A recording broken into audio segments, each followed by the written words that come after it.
Hey, g'day folks, how you going? Welcome back to my channel. If this is your first time here, then a special g'day to you. In this week's video, we're out and around the Mount Gambier area. I've got to say, this area really did surprise me. It was a lot bigger than what I thought it was going to be. And this is another one of those places that you could really see yourself living, despite the weather when we arrived, and well, half the time that we were there. We're just like a Rybka, the size of this place.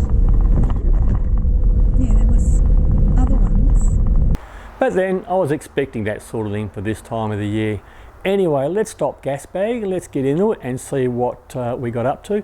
This is a big one, so make yourself comfortable, plenty of drinks and snacks, and let's get into it.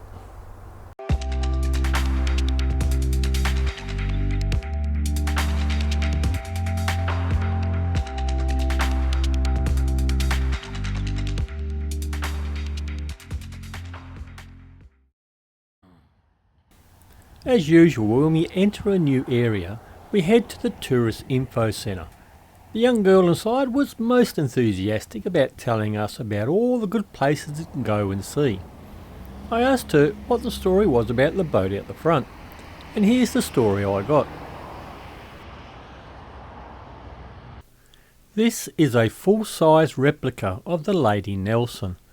This was built in the 1980s by local volunteers as a tourist attraction. The original was built in 1799 in England and played a critical role in the early exploration of Australia's coastline. Notably, it assisted in the mapping of Bass Strait and parts of the Tasmanian and Australian mainland coasts. Somehow, with amazing good eyesight, a Lieutenant James Grant was able to see 28 kilometres across land to sight the area of Mount Gambier. I kid you not, that's what it says when you Google it. I'm actually guessing that they may have gotten off the boat and explored the area and sighted the Mount Gambier area, which makes more sense. Apart from that, great job on building the boat, it looks amazing. But let's move on.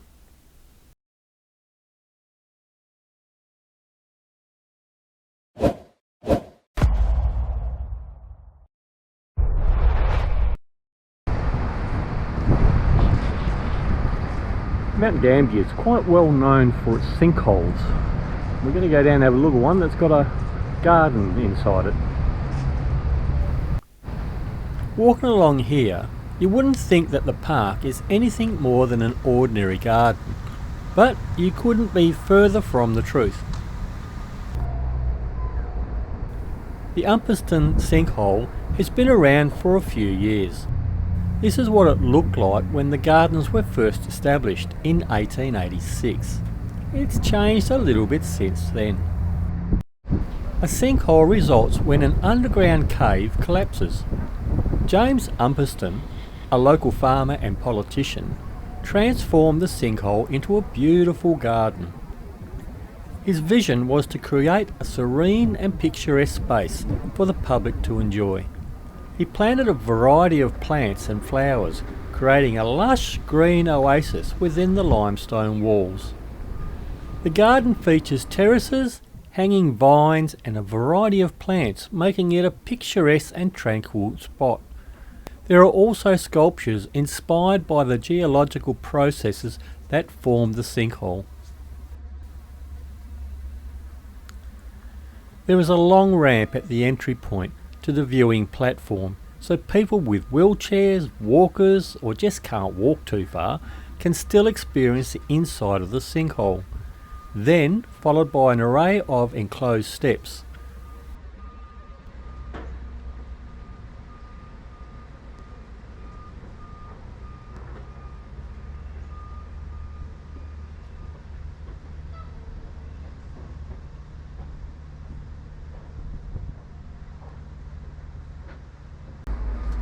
From these steps, you can see the first real views of the sinkhole.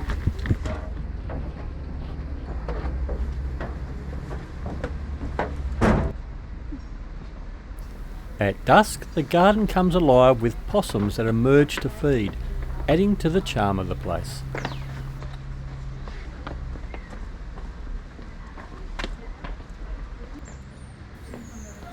There are facilities for picnics and barbecues, making it a real great spot for families and groups to relax and enjoy the natural beauty.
Well, that's pretty impressive, wouldn't you say?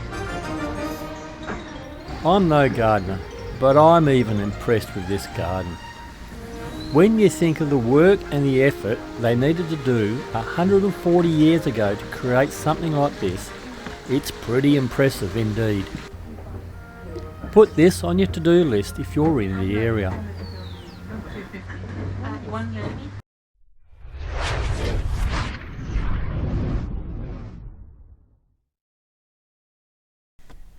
I'm excited.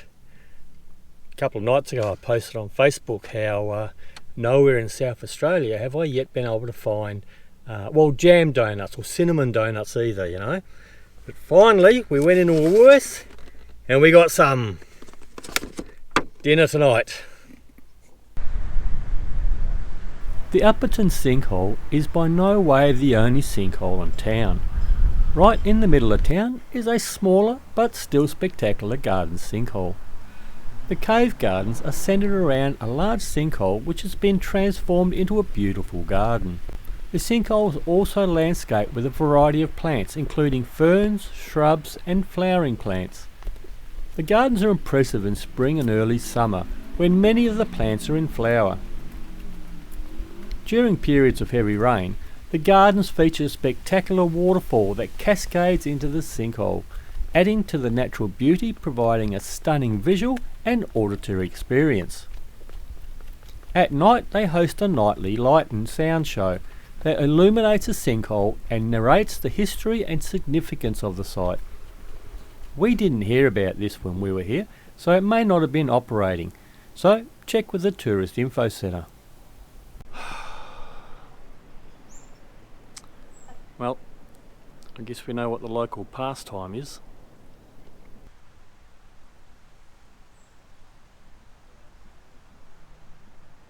But not every sinkhole has a garden in it, and not every hole is a sinkhole.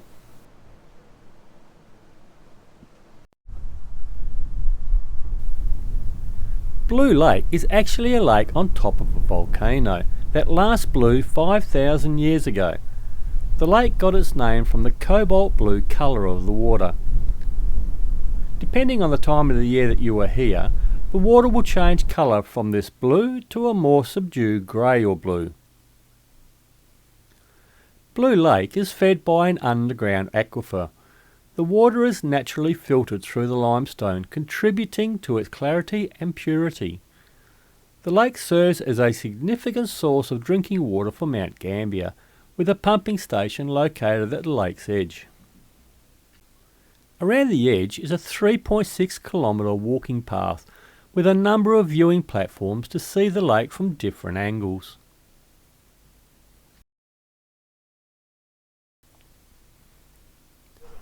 Just nearby is another lake in a volcano. This is Valley Lake. Valley Lake is another notable natural attraction in Mount Gambier. It's part of the volcanic landscape that includes Blue Lake and offers various recreational activities and scenic views. You can go swimming here and do non-motorised boating and even fishing for trout and perch.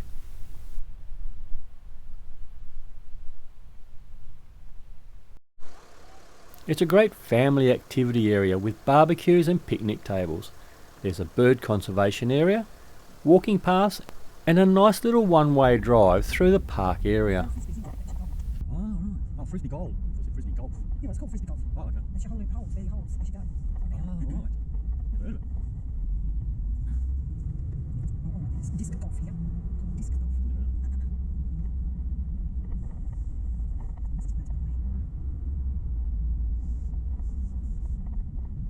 At the end of the road, turn right, Donovans Drive.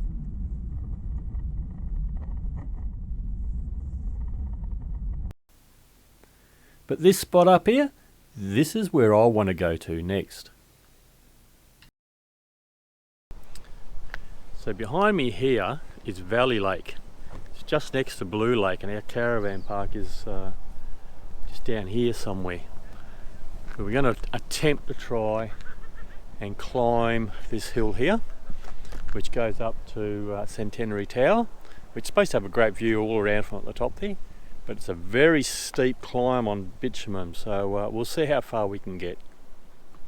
The construction of Centenary Tower started in late 1900 and after stalling for a while was completed in mid-1904. The purpose of the tower was to commemorate the naming of the mountain by Lieutenant Grant from the Lady Nelson in 1800.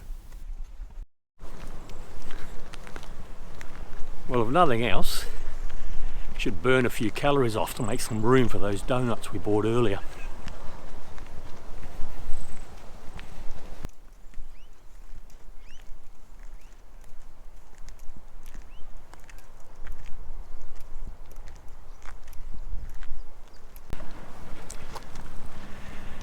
And the bad news is,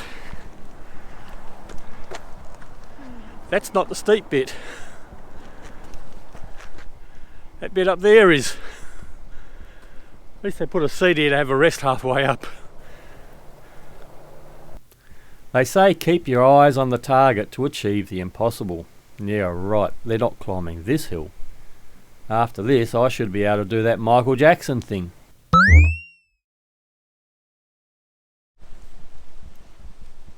You know how it is when you think something is a good idea before you start it, but halfway through it you think, why am I doing this? That's me now. Then you turn around and you see this. And this isn't even the top.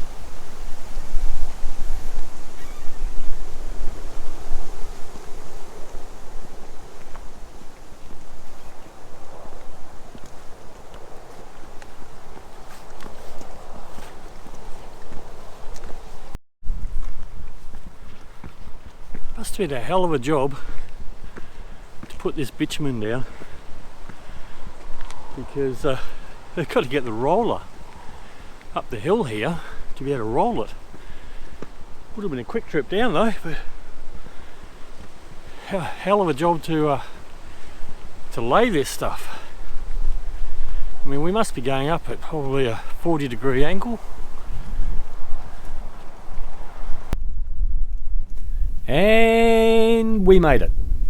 190 metres above sea level. And on a clear day, they say you can see the ocean. But not in that direction.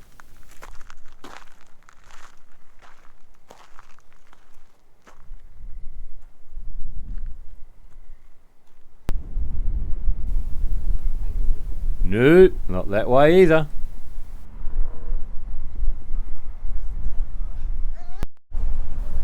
That's it, but no ocean today.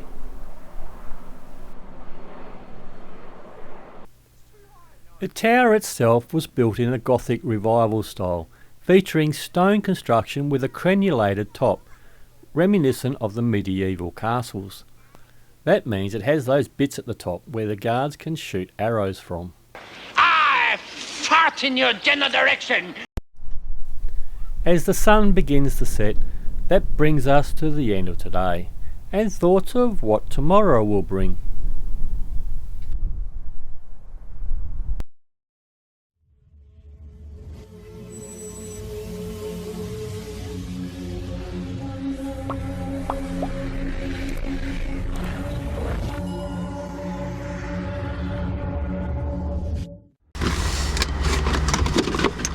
Well, there's one thing about being in a cold weather area.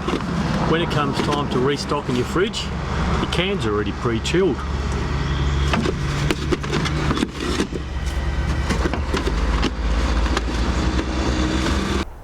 Now, for our last day in Mount Gambier, we're heading south. We're going to go down and check out the coast area, and we're getting lucky with the weather. Today is pretty much just a Sunday drive. We went down to a town called Donavans, which is a few kilometres before the border of South Australia and Victoria. We've come now, I don't know, about 35 kilometres out of Mount Gambier, and a little bit, not too far much further that way, is the border between South Australia and Victoria. I don't know what the name of this river is. I'll find out and I'll put it down the bottom down there. But it's just near the little town of Donovan. Nice looking little town. Very quiet apart from some fella with a chainsaw at the moment. But there are a lot of houseboats along this river, so I'm wondering how far up that way the river goes. And obviously a lot of people live on houseboats along here.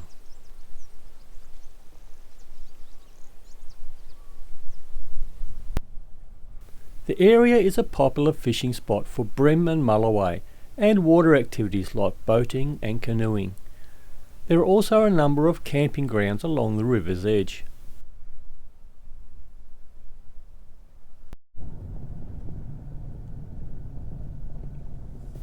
Donavans is a nice looking quiet little community on the banks of the Glenelg River. It's a tranquil and scenic destination that offers a variety of outdoor activities and natural attractions. Like a deck put out on the thing with a houseboat on top. Little shed, little shack. After 200 metres, turn right, Donavans Road.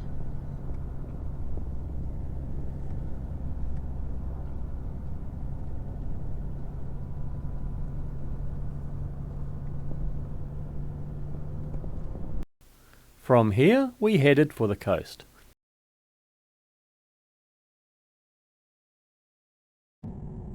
This whole area is dotted with limestone caves where you can go swimming and snorkelling while looking at the abundant marine life living in these waterways. Enjoy the casual drive, taking in the many natural features, the coastal charm before arriving at the ocean, where I'm sure when the weather is right would be a great place to have a swim and play tag with the white pointers. What? Okay, who wrote this stuff? Just driving down the road here and saw the sign saying kind of like tourist sort of thing. Brown Bay we've stopped in, and just stopped in the car park here. Going to go down to the beach and have a look, but just on the sign here just found out that you can actually camp here for the night, for one night. It must be a relatively new area maybe, because there's a lot of, well not a lot, there's about 4 or 5 new houses down here, relatively new kind of houses, so must be a new area that they're opening up. But living right down here by the beach, I guess at certain times of the year that might be a good thing. But yep, still a little bit cool. Not too bad actually. We've done alright, you know, because it was quite wet when we got into Mount Gambier, and yesterday was cold and wet in the morning. Well, I suppose it was cold all day, but by lunchtime it wasn't raining. The clouds went away, and when the sun came out, it actually wasn't too bad. And today, no rain at all, cool, and just cloudy. So I guess we're not doing too bad. But anyway, this is the beach at Brown Bay.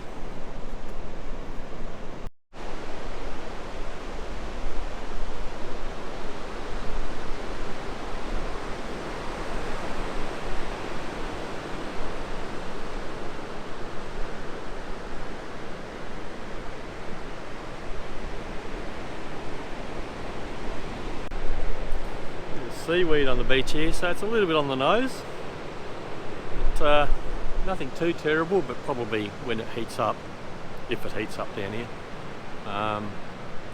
probably get a bit much. Anyway, let's continue moving on. Just stopped here in this little town of Macdonnell, I think it's called, because they've got some penguins. Going to go out and have a look at them, special penguins. The South Australian coast is dotted with penguin colonies, and these limestone penguins were put here so that tourists like us, who don't see any real penguins, can get at least a photo of these ones. Nah, not really. The sculptures made from local limestones depicting penguins in various poses and activities, but I've never seen any carrying a surfboard. The stone penguins were created by a local artist whose work is well regarded for its ability to capture the essence of the local wildlife and integrate it into public art. The sculptures were installed to celebrate the town's connection to its natural environment, particularly the local population of little penguins that inhabit the nearby coastline and islands.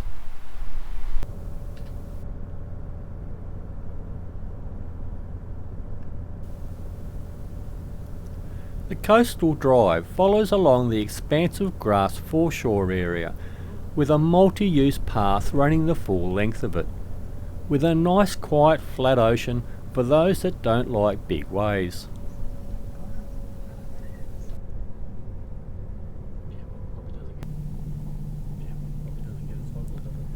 As for the town Port Macdonnell, it was named after a mid-19th century governor of South Australia.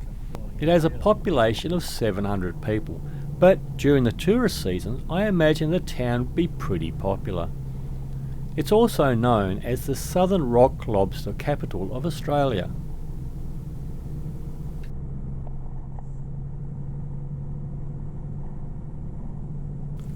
Port Macdonnell was a significant port for shipping, particularly in the 1800s. Today, remnants of its maritime past can be seen in the local museum and various historical sites. During the year, the town has various community events including seafood festivals, markets and cultural celebrations. The best time to come here would be between November to March for enjoying the beaches and outdoor activities, while whale watching is best from May to October.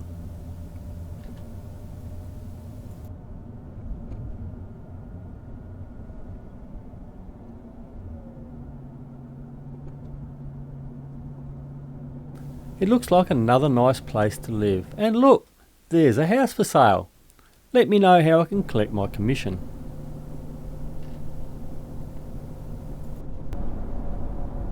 After 300 metres, bear left, Lighthouse Road. A lot of expensive housing along here.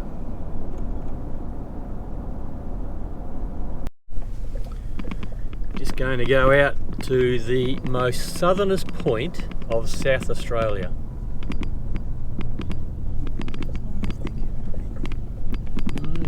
There's a couple down there.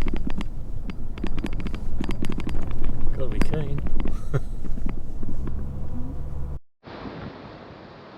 The original Cape Northumberland Lighthouse was the first lighthouse to be built in South Australia. It was constructed in 1858 to guide ships navigating the treacherous waters of the Southern Ocean. Due to its deteriorating condition, the original lighthouse was replaced in 1882 by a new structure built closer to Port Macdonnell. That was then replaced by the current automated one in 1972.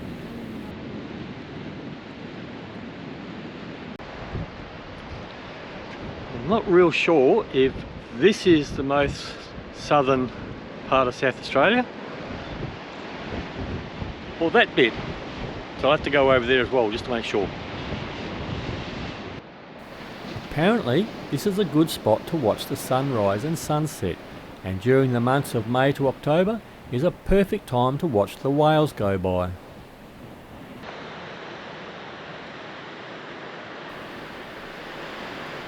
There are several walking tracks around Cape Northumberland, allowing people to explore the coastal environment and enjoy the natural beauty of the area.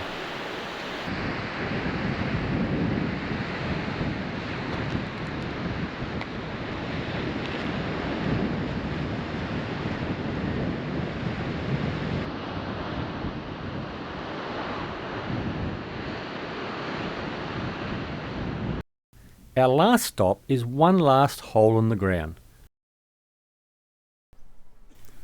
The Little Blue Lake is renowned for its striking blue colour, which varies in intensity depending on the time of the year and weather conditions. So we've just gotten here to Little Blue Lake, and this one you can go swimming in. So we're going to go swimming. Are you kidding me? You have got to be joking. They said at the tourist bureau that the water's a little bit too cold to go swimming now. If you ask me, I think the water's going to be too cold to go swimming any time of the year, but let's go and have a look anyway. The colour is due to the presence of minerals in the water and the way the light refracts through it. The lake is from 25 to 47 metres deep and 40 metres wide.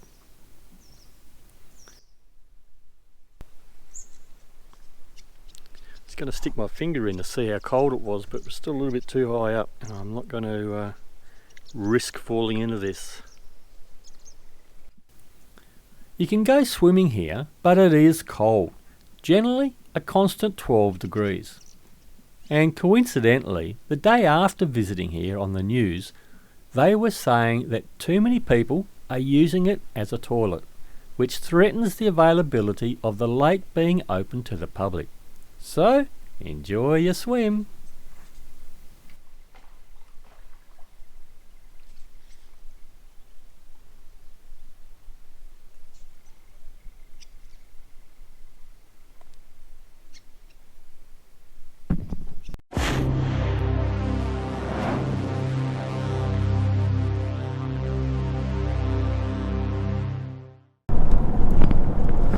Well, that pretty much does it for Mount Gambier.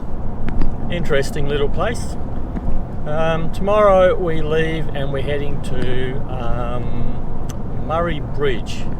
But if you liked what you saw in this video, don't forget to subscribe so you don't miss anything else, and also hit that thumbs up because that really helps the channel out. But until next time, happy travels.